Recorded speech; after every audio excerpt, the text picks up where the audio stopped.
حیف دلم، دلت حال دل منو بد میکنه. نمیفهمی چمه قلب مریضم این روزای بد لعنتی رو داره رد میکنه، داره رد میکنه.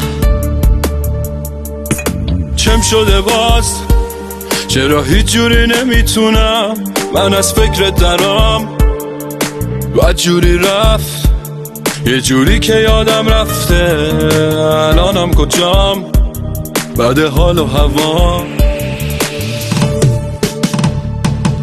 خوش باش عزیزم ولی من اینجا دلتنگم، تنها نشستم دارم با دردم میجنگم. عیبی نداره روزای خوب منم میرسه، هر کی میرسه میگه این آدم چقدر برسه. خوش باش عزیزم ولی من اینجا